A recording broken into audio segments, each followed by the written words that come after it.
बघितलं, बीपी 200 पर्यंत गेलाय.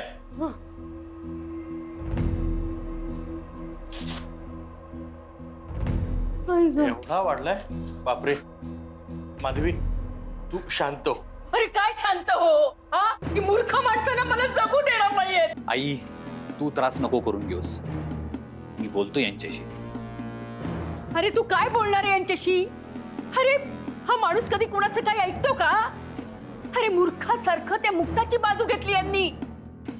उलट राव दादा नव्हते तर त्यांच्या जागी उभं राहायला हवं होतं तुम्ही. त्यांच्यासारखं मुक्ताला थांबवायला हवं होतं. पण यांनी ना सगळं उलट करून टाकलं.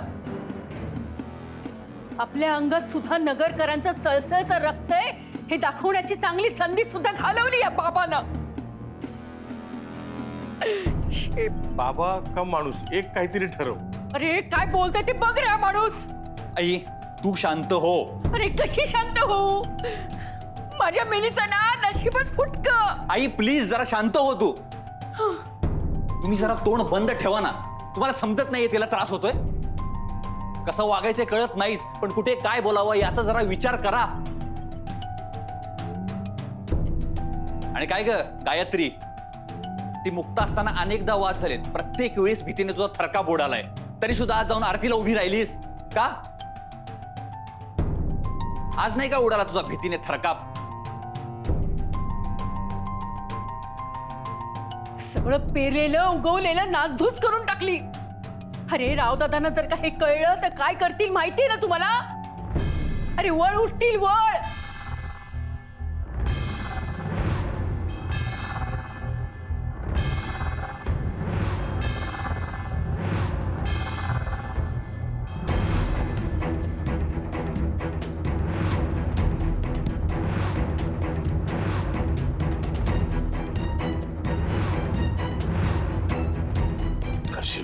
करशील मदत करशील तिला.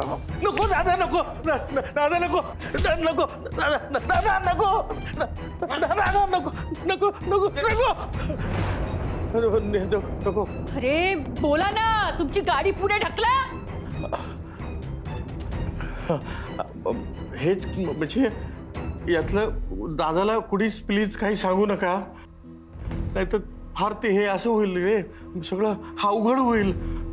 हो, कोणीच काही सांगू नका. दादा प्लीज तू पण काही सांगू नकोस.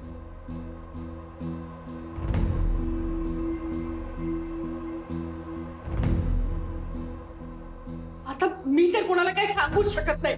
स्वतःच्या हाताने कोण कुऱ्हाड मारून घेईल पायावर? अरे युवराज, तू सुद्धा सांगू नकोस रे बाबा, नाही तर तुझ्या हाताने तुझ्या बापाला रट्टे मारायला सुद्धा कमी करणार नाहीत ते.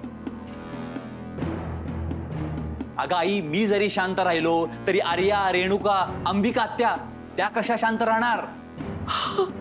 अरे देवा, कोणीतरी सांगणारच. आणि तुम्ही कितीही लपवा, दादांना कळणार हे नक्की.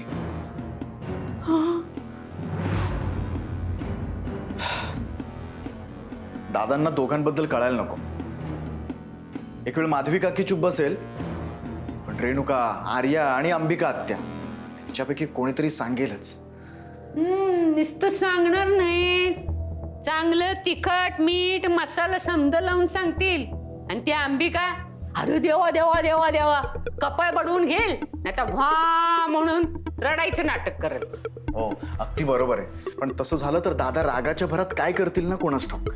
ते त्यांना घराबाहेर पण काढू शकतात. वय, पण असं नाही व्हायला पाहिजे. माझ्या डोळ्यासमोरून भाऊ काकाने गायत्रीचा केविलवाना चेहरा जातच नाहीये. नुसतं बोलून फायदा नाही होणार.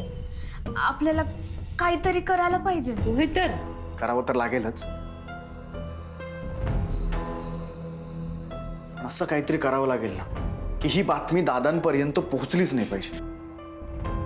आणि समजा पोहोचलीच तरी त्याचा दादांवर फारसा परिणाम व्हायला नको. काय करू? भाऊच्या अशा वागण्यामुळे माधवीचा संसार आता तलवारीच्या धारेवर आलाय. आता दादा काय त्यांना सोडणार नाही. अगं बाई, म्हणजे आता आपणच दादाच्या मर्जीतले राहिलो. आपण ना आपण असंच एकत्र एकजुटीने राहूया. असंच जर आपण एकत्र एकजुटीने राहिलो ना तर लवकरच आपल्याला हवंय ना ते आपण मिळवू. बरोबर आहे मम्मा. अगं ते म्हणतात ना, हम होंगे कामयाब एक दिन. अगो आई, किती हुशार आहे. आपल्याला जिंकायचं बाळा. हो मम्मा. मग होगी शांती चारोर. अगं हे पण होईल. होईल. पण मम्मा काय ग? त्यासाठी ना आपल्याला तिघांना ना हातात हात घालून चालावं लागेल. का अगं पुढे म्हटलंय ना, हम चलेंगे साथ साथ डाले हाथों में हाथ. अंबिके हिला आवर, नाहीतर ही पूर्ण गाणं म्हणेल. पप्पा ते गाणं नाहीये, हं? हे गाणं नाहीये. संवाद गीत आहे आणि ते आपल्याला तिघांना मिळून म्हणावं लागेल तरच यश मिळेल ना. म्हणा. हम चलेंगे साथ साथ डाले हाथों में. हे घे हे या गाण्यावर ना रील्स आहेत. हो ट्रेंडिंग वर आहेत ला. खरं. मला कसं माहित नाही. सुटलो. आता ना माझं डोकं अगदी स्पीडने धावायला लागलंय. एकटा का दादा घरी आला ना की मी त्याच्या समोर जाणार आणि त्याला सांगणार, दादा तुला माहितीये का, भाऊनी आणि त्याच्या लेकीनी मुक्ताला साथ दिली. की मग किती एकदा दादा आले ना की बघ, सारंग मुक्ता आजीला तर शिक्षा होणारच आहे, पण आता भाऊ काका आणि गायत्रीला सुद्धा जन्माची अद्दल घडवतील. त्याच लायकीचे आहेत ते.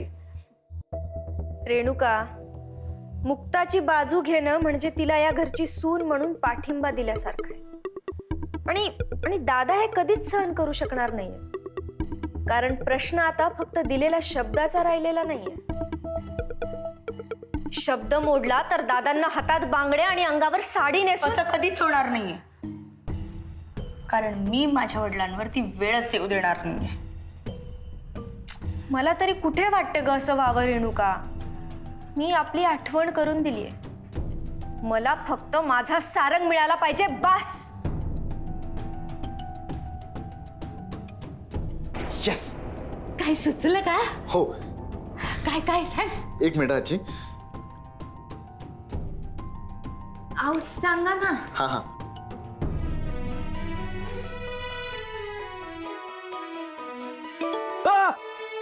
हो काय झालं? काही नाही, मोबाईल ते हे आलं, ते नाही का मेसेज आलाय. मेसेज? अहो मग एवढं घाबरतात का? तुमच्यामुळे हिचा बीपी शूट झाला असता आता. हो सॉरी. सॉरी, खरंच सॉरी. काय करावं या माणसाला?